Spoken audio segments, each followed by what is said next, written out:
Welcome to Catholic Life, as we spotlight ordinary people with extraordinary faith. I'm Dina Dow, your host for this half hour, and we're really blessed to have with us Deacon Tim Messenger. He is, wait, I got to get this right. You are also a permanent deacon in the Diocese of Baton Rouge, the Diocesan Prison Ministry Coordinator, and also the chaplain of Louisiana Correctional Institute for Women. That is correct, yeah. Wow, yeah, that's great. Thank you for being with us. Thank you for the opportunity to share prison ministry. It's something near and dear to my heart, as you'll, I think, learn over the next 30 minutes or whatever. Yeah, But that's great.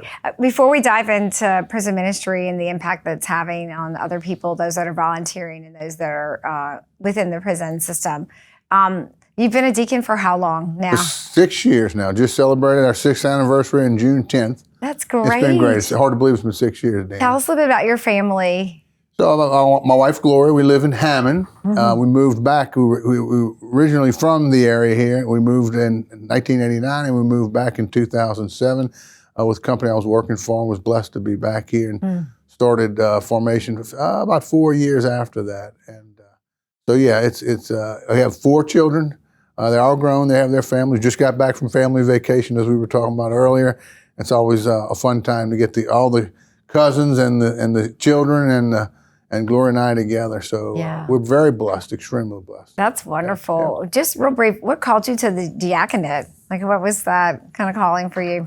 I think just an opportunity to serve in a more defined way. You know, I mean, there's a lot as lay that we can do, and certainly I was trying to do that, but felt like there was a greater calling there, an opportunity maybe to serve where I couldn't serve as a prison ministry chaplain. Quite often it doesn't have to be an ordained minister, but that certainly opened some doors up. So it was things like that. I felt like I was called to that maybe greater level of service. So. Yeah.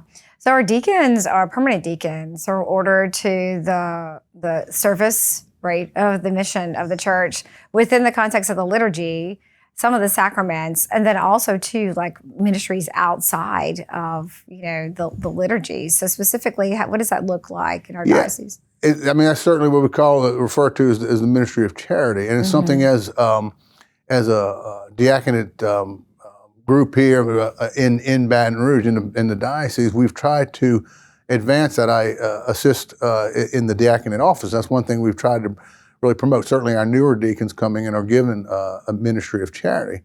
And so for me, that is prison ministry, and it is so important, because I think what we do is we take the graces, and the gifts that we get through liturgy and we bring that out to the community. And then I think we also take our experiences and we bring those back. Many times when I have a chance to preach, I do take my experiences at the prison, things I've learned, because there is so much I think that we learn in that ministry that we can take back and apply to other parts of our diaconate. So, had you ever been to a prison, like visiting as a volunteer, before you actually were assigned to this as your ministry of charity? To prisons, not to LCIW, but when I was going through formation, I'd been serving off and on in prison ministry as a volunteer for probably 10 years.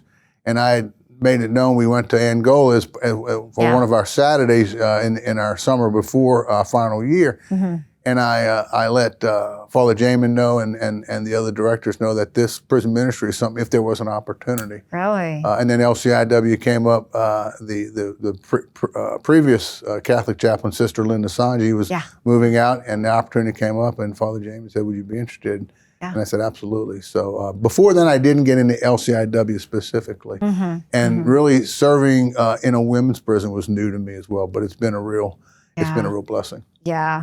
I was thinking about like the actual, what is prison ministry? So let's say I'm a volunteer at a parish and I just feel called, or maybe I know somebody that's been incarcerated, or maybe a family member, or just feel called to do that. Like, what does that look like for volunteers? I think first and foremost, it is listening. It is being an ear and listening. I mean, I think where it's visible is being a volunteer at the Mass or at a community service we might have, serving in a Bible study, or or through RCA. Those are probably two of the primary things outside in terms of the sacrament of the word, where we are able to help people form their and better their understanding of Scripture and of their Catholic faith. Yeah.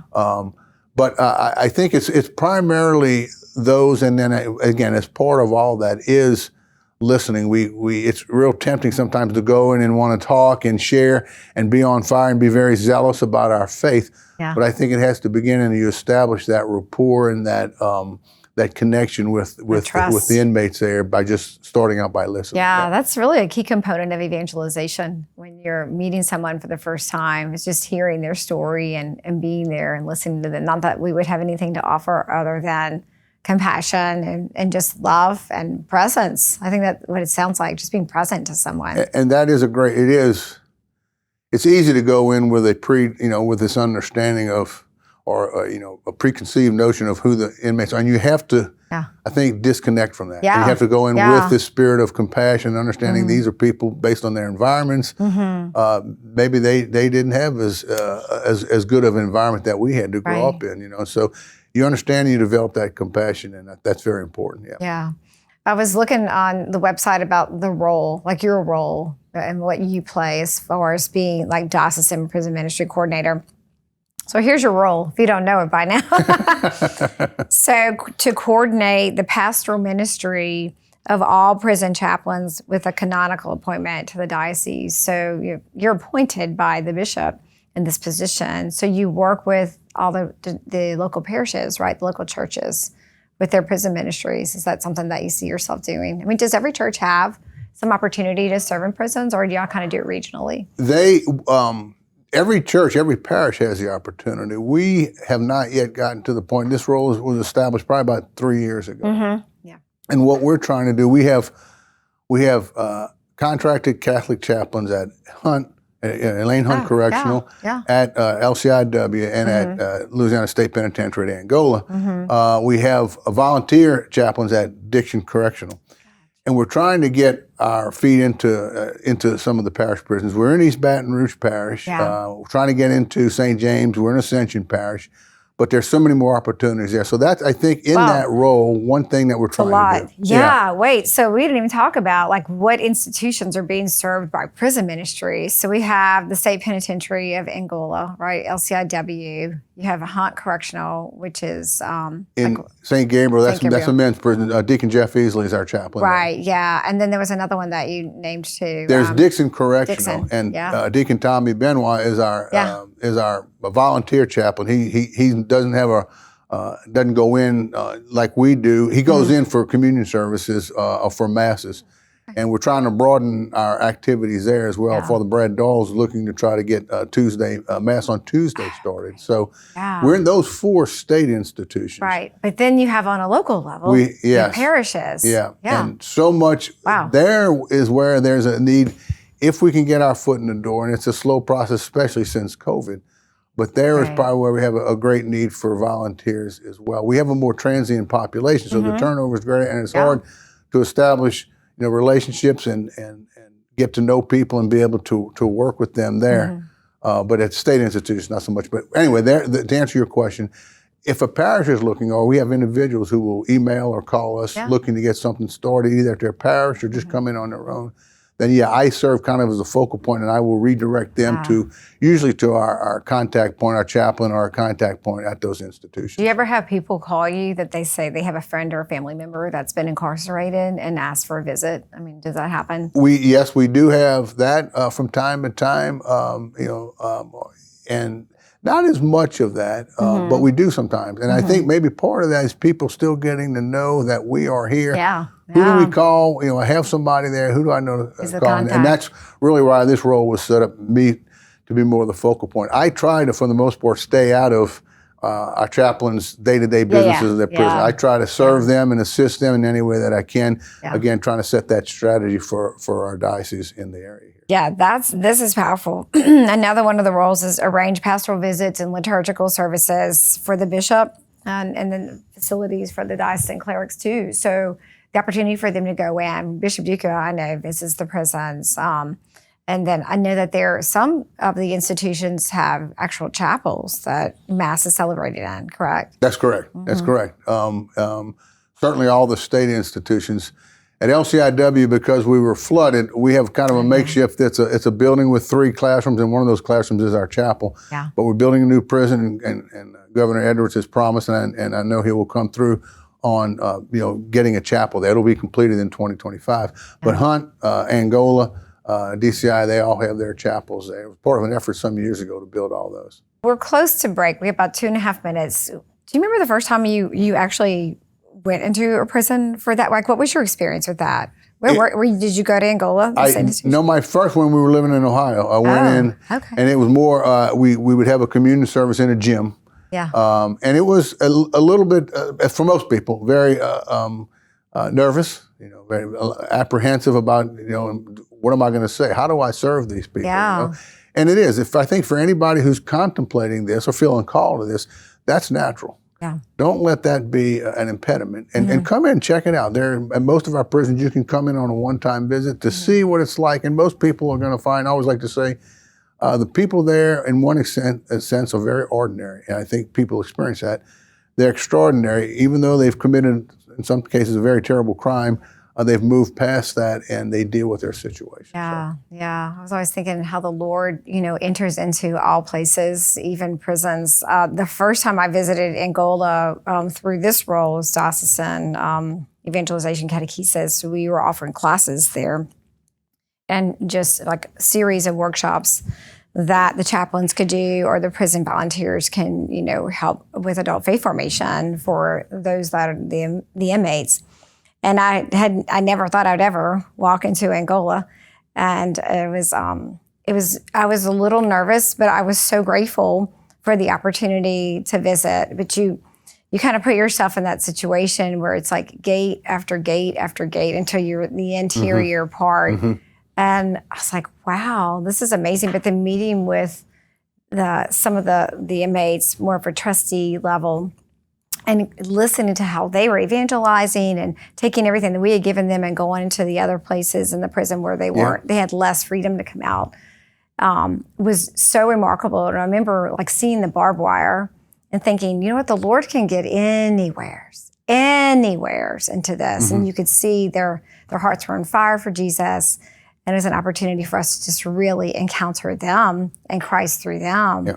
Even though they had committed crimes and, had asked for forgiveness and, was doing the justice that was given to them, you could see that there was conversion and movement of heart. So it was quite extraordinary and profound. So it's incredibly rewarding. People, that's great what you do. I said, well, thank you. I said, but it's the rewards are much greater than the effort I put into it. And I'm very thankful for that. All right, we're going to take a break. When we come back, we're going to dive into some of the other resources and opportunities that the Dawson Prison Ministry is offering those that are incarcerated and then people that are volunteering. So stay with us. We'll be right back in just a minute.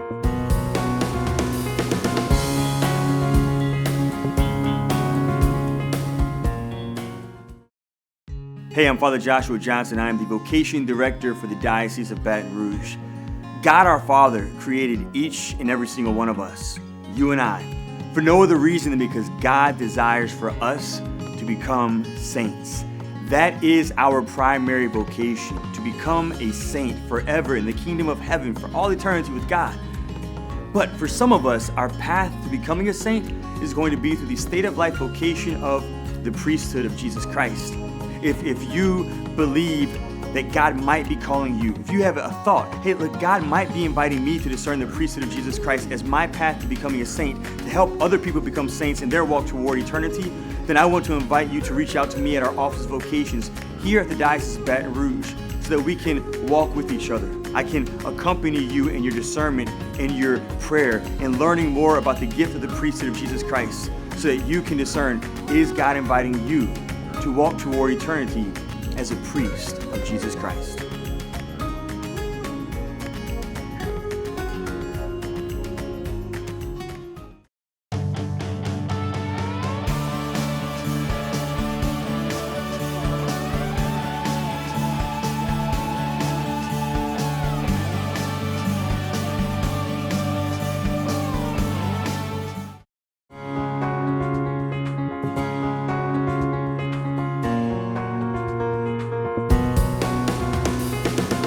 Welcome back to Catholic Life as we spotlight ordinary people with extraordinary faith. And Deacon Tim Messenger is definitively a man of extraordinary faith. I happened to be his instructor when he was studying pre-diaconate. He was one of my best students. I'm just saying. I was like, I think you know more than I do. No, you were great, man. He wrote the best papers, just saying.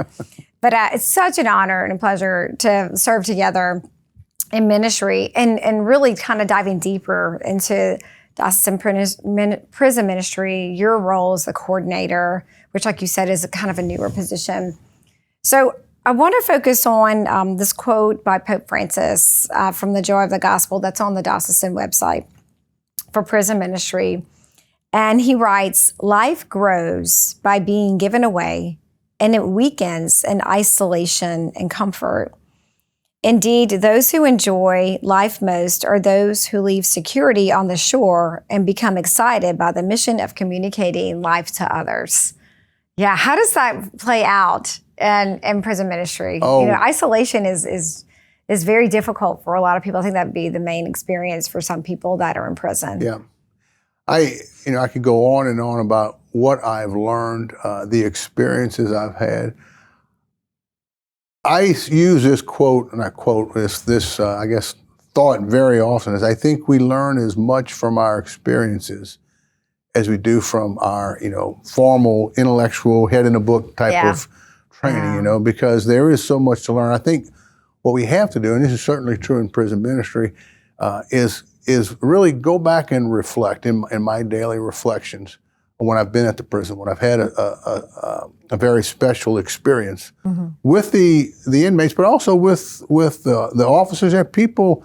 To your question earlier, as a deacon, I think people look to me, and not that I'm anybody brilliant, but maybe what sort of insights that you have, and so those experiences, I think, to reflect and ask God, Lord, what are you teaching me? And there is so much teaching in those experiences that we have. And I think that really gets to what Pope Francis is saying there, is we have to engage. We have to take what we've learned up here and engage and apply that here and take that, take that to the periphery, Yeah, and it's all about relationship, and being with other people and being present to them. We talked about that in the earlier segment, and communicating Christ's love and allowing them to understand and embrace that in such a way that they understand, God's love and mercy. Yeah. Do you have any experiences? I know you've had hundreds, but any experiences stand out for you as you've walked this journey in prison ministry for years?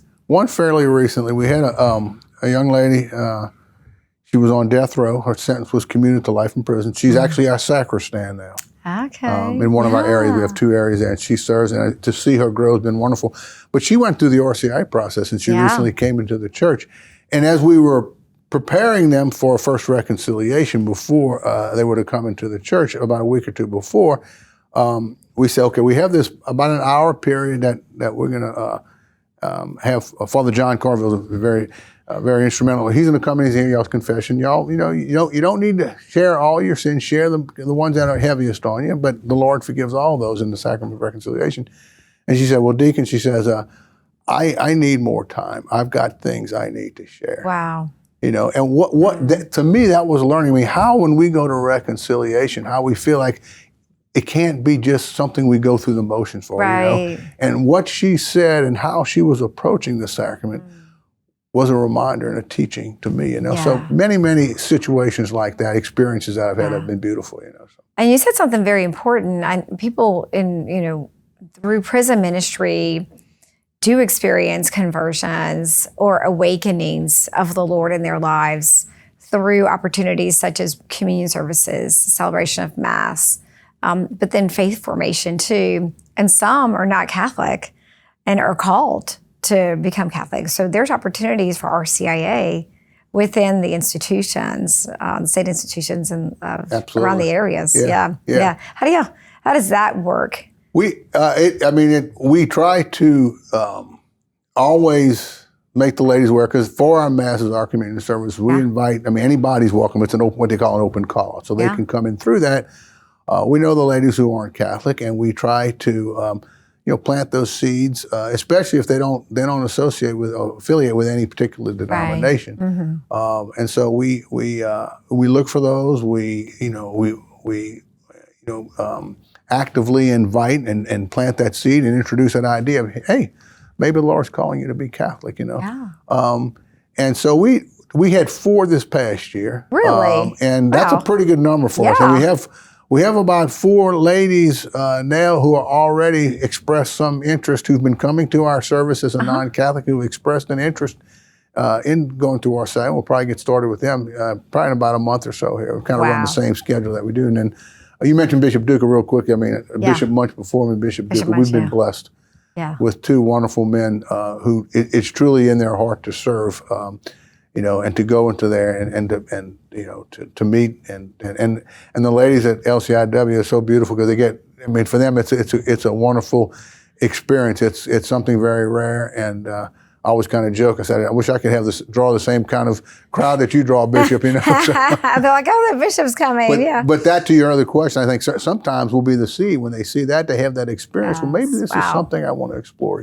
Wow. Yeah. I remember seeing images growing up of even as far back as Bishop Ott and Bishop Hughes, Bishop Munch, all visiting. Those that are in prison. I know Bishop Duca looks forward to. It was when I was gone. Bishop Ott was saying, "Wish we had moved out of town." Saintly man. Yeah. So we talked a little bit about the activities that take place in prison ministry, and I know there's a lot of ways that we can serve too. I mean, I know our office, will send prayer cards or any type of resources and opportunities to be able to help the volunteers or the catechists that are within the prison system develop a faith formation and help them with Bible studies and sometimes taking certification classes. But you also have what's called the Prison Reentry Mentoring Program. So what is that? Yeah. The Prison Reentry Mentoring Program. Yeah, and we, I think we've come up with a name for it. We call it Beyond the Barbed Wire. And the role of a chaplain in prison, that traditional role, has been what you might consider as behind the barbed wire. And so we've kind of taken, and now we've defined this greater role that we're trying to develop here in the diocese as part of as part of my role as prison ministry coordinator for the diocese, of that reentry aspect of it. That's so important because we want to do, and it's been on my heart for a long time, to give people assistance. I mean, it's so important. It's most important to pray for them, to assist them while they're there. But we can't forget and overlook the importance as well of giving them a bridge. And so this reentry, this transitioning program that we have, it's really focused on mentoring. And a mentor, it's slowly getting off the ground. Last summer we had these cohorts. And so we've got about 10 men and women who've gone through some training, who are currently piloting some mentorships with some mentees, some women who've come out of LCIW. We're still we've made several attempts, but haven't been able to get one of our mentorships for men. So we're working closely with both my brother, Deacon Billy Messenger, and Deacon Jeff Easley to identify men coming out of those institutions. But to walk with them for 6 months or a year, to certainly provide those coaching, those traditional coaching opportunities that a mentor would offer a mentee, but also connecting if possible. If they don't have a case manager through Catholic Charities or through some other organization, try to help them connect so the mentors would have some good understanding of the housing programs that are out there, the transportation, mental health, the education, all those things, those basic needs that we take for granted, but that they really need. So help them with that connecting as well, with that coaching and connecting that mentors.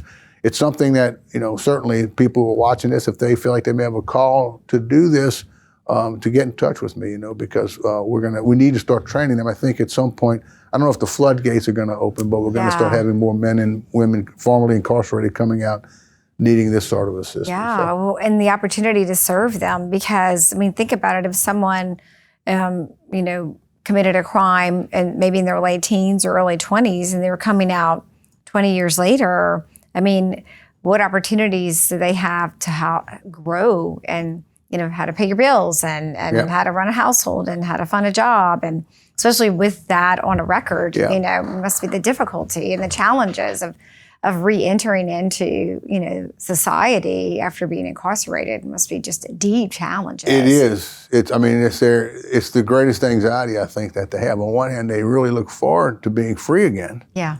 But the anxiety that they have especially when they've been really incarcerated for 5 or more years, because the world changes so quickly. It does, yeah. And so there clearly is a role where a mentor can play. The Louisiana Parole Project is a tremendous, successful program.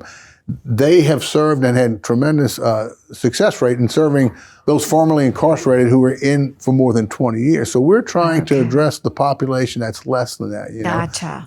And they've been a big help. We've kind of had a lot of questions and tried to pattern a little bit ourselves what we're trying to do off of what they're doing. I think they're a great template for how to be successful in this area. Yeah. I think there's a real need for it out there, and hopefully we can fill that. And again, hopefully it can give people who are interested in prison ministry maybe a different option. Maybe they're not comfortable going behind the barbed wire. Well, here's an opportunity to serve. The other thing I'll say too is there is a need, I think, for support services. We really don't have any paid support, so I feel a little overwhelmed sometimes with everything that's going on, and could certainly, if somebody says, well, I don't know if I want to work face-to-face with anybody, well, there could certainly be a role in the support service area. Yeah, what does that look like as far as like support, like administration or as a volunteer? It could be serving the mission of prison ministry with those that may feel called, not necessarily to visit. It's a lot of it would be administrative, but still very essential. Because I and my wife Gloria and a few other volunteers are having to handle this. But again, as calls come in, sometimes it's just a matter of emailing them the form to go through the training and see the video and fill out the forms. Yeah. It's lining up, trying to get our quarterly schedule of priests signed up. So we have our schedule. We know we have a mass or a communion service who's doing that. Those are more time consuming than one would think, and it takes away time from people who are willing to serve directly that would free up some of their time. So there's a opportunity for that. In fact, I'm meeting with a gentleman from Christ the King this next week to talk about that and how maybe some of their young college people could get involved. I'm really looking forward to that. Especially ones that maybe are majoring in criminal justice. Gosh, we have 30 seconds left. So I want to point people to the diocesan website at diobr.org/prison ministry for more information on the opportunity if you feel called to volunteer, either as one that visits the prisons or maybe possibly offering just some time of administrative help to help with the scheduling, the community services, and other things that go about. So, Deacon, they're welcome to email me as well. Yeah. It is different. It's tim.messenger, because my son was an employee a number of years ago. So it's tim.messenger@diobr.org. And that's all on the website too. Thank you so much for what you do. We're definitively going to continue our prayers for you and for those that you serve and all the volunteers. So thanks so much, Deacon Tim Messenger. Thanks again for this opportunity and your prayers and everybody's prayers. You're welcome. I appreciate that. You're welcome. Great being with you. Thank you for being with us on Catholic Life. Until next time, may God bless you and fill you with His peace.